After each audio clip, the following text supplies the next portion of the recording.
ভালো হয়েছে না? খাইতে খাইতে বাংলা খাওয়ালাম, কেমন লাগছে রে? বললো মামা। আরে মামা বললো না? আরে মামা কি যে খাইলাম মামা, এই কি দেশি খাওয়াইছো তুমি? আরে আরো দিনে তো বড় তুই এই যে চিপস বার্গার হ্যান্ডেল বকচকের গাছ, আজকে হচ্ছে দেশি খাঁটি পান্তা ইলিশ, পচা পান্তা ইলিশ, ঠিক আছে? জোস ছিল না আজকের পান্তাটা? সেই ইলিশ কি যে শান্তি মামা, আর করো না মামা। এই আসলে ইলিশ দিছিল না রে বেটা? এ কেমন জানি বন্ধ বন্ধ লাগলো না? গন্ধ আবার ওই যে টিয়াপ টিয়াপ তেলাপিয়া টালাপিয়া দিছিল মনে হয়েছে। আমার তো ইলিশের স্বাদ মাত পাইনি, বহুদিন ধরে খাইলে তো বুঝি না। যাই হোক, হ্যাঁ যাই হোক, এটা ব্যাপার না মামা। তাহলে লট ওই দিক যাই। যাও যাও যাও। আমার আবার আগা ধরছে আগা চাপছে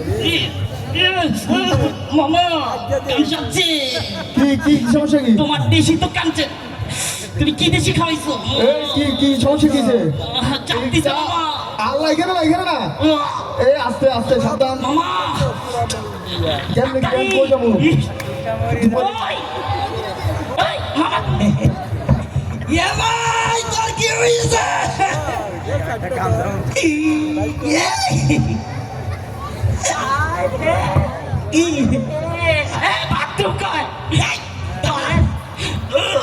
কি ভাই আমার সাইরাতের ভাই, আমার আমার পড়ে যাচ্ছে ভাই।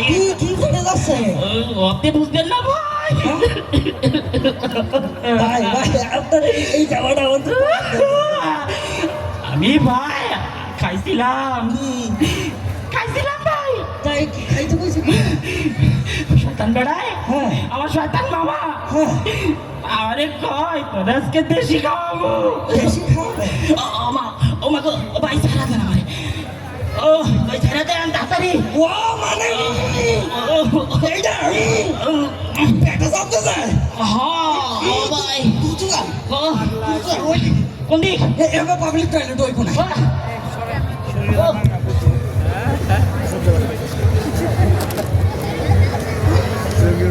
আসসালামু আলাইকুম।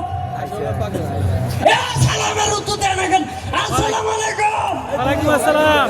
আসসালামু আলাইকুম। ওয়ালাইকুম আসসালাম। আমি হচ্ছে এখানে ব্রাহ্মণ জাদুঘর, বুঝছেন? আচ্ছা। আমার মানুষ অবশ্য পাগল কয়, কিন্তু আমার অতটা গায়ে লাগে না। আর বেশি আমার পাগল বললেও কি না বললেও কি, আমি একজন ব্রাহ্মণ জাদুঘর। তো বিষয়টা হচ্ছে পথে আসতেছে ওই গেট দিয়ে যখন আমি ঢুকলাম, তখন আমার কাছে অনেক কিছু ছিল, কিন্তু সবকিছু চিন্তাই হয়ে গেছে গা। এক নাম্বার ছিল হচ্ছে ঝাল, যেটা আমার জাদুঘরে সংরক্ষণ করা ছিল।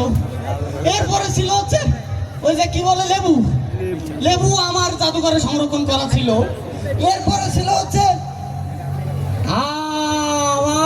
ম্যাঙ্গো, কি বলে ম্যাঙ্গো ছিল।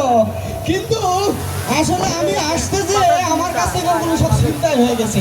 মানে এইগুলো নাকি আমাদের বাংলাদেশে খুব রিয়ার। তো রিয়ার জিনিসগুলোই কিন্তু আমি আসলে আমার এই ভ্রাম্যমাণ জাদুঘরে উপস্থাপন করি, ঠিক আছে? তো আসসালামু আলাইকুম, আজকে যাই। হ্যাঁ তাহলে আসসালামু আলাইকুম। ও হাতের জিনিসগুলো তো দেখানো হইল না। জি আমি হাতের জিনিসগুলো একটু দেখাই। অবশ্য আমার ভ্রাম্যমাণ জাদুঘরের যে জিনিসগুলা, এগুলো আপনি সারা বাংলাদেশের কোনো জায়গায় পাবেন না।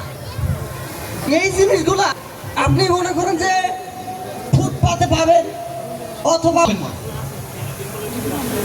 আমার হাতে এই যে জিনিসটা দেখতে পাচ্ছেন, এটা হচ্ছে রিয়া গোপের কাপড়। রিয়া গোপরে চেনেন? হ্যাঁ চিনলাম না ভাই। কোন জায়গা এটা? রিয়া গোপরে কি কেউ চেনেন? না ভাই চিনলাম না। এটা কোন জায়গা ভাই? 7 বছরের শিশু। এই যে জুলাই আন্দোলন হইল, এই জুলাই আন্দোলনে সেও একজন শহীদ। সে ছাদে উঠছিল খেলা করার জন্য, হঠাৎ করে একটা প্লেনের থেকে একটা গুলি এসে তার মাথায় লাগলো, ওখানে শেষ। তার কাপড়গুলো এখন আপনারা জাদুঘরে পাবেন না। কেন পাবেন না জানেন? এই যে দেখেন, আমরা একটা সময় আসবে যে সময় আমরা জুলাইটাকে অস্বীকার করব। তার কারণ আপনারা কয়েকদিন আগে দেখেন নাই আমাদের সেই হায়নার ছবি, সেই শেখ মুজিবের ছবি আপনারা কি এখন আর জাদুঘরে দেখতে পান? হ্যাঁ কথা বলেন, জাদুঘরে দেখতে পান? এইগুলো আর কিন্তু দেখতে পাবেন না। আমাদের প্রিয় বুবুজানের ছবি কি আপনারা দেখতে পান জাদুঘরে? পাবেন না। কেন পাবেন না জানেন? তারা এখন মুছে গেছে, তারা দেশ থেকে পালিয়ে গেছে। ঠিক এই সময় এসে যখন জুলাই যোদ্ধারা জীবন দিয়েছে তখন তাদেরকে অস্বীকার করছে।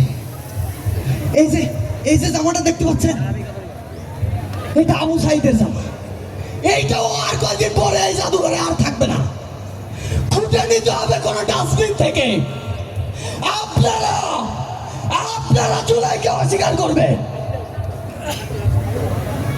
আপনারা জুলাইকে অস্বীকার করবেন। জাদুঘর থেকে ছুঁড়ে ফেলে দিবেন তাদের জামা কাপড় গুলা, কেউ রাখবেন না। এই জামা কাপড় গুলা কেউ রাখবেন না জাদুঘরে, আপনারা সব ফেলাই দিবেন।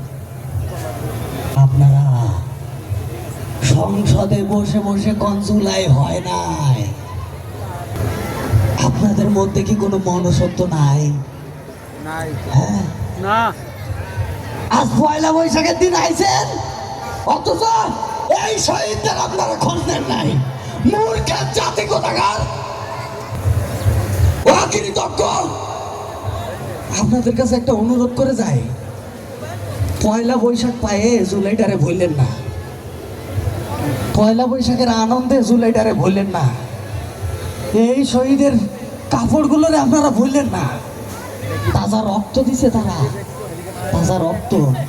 এই রক্ত আপনারা, এই রক্তকে আপনারা অস্বীকার করেন না।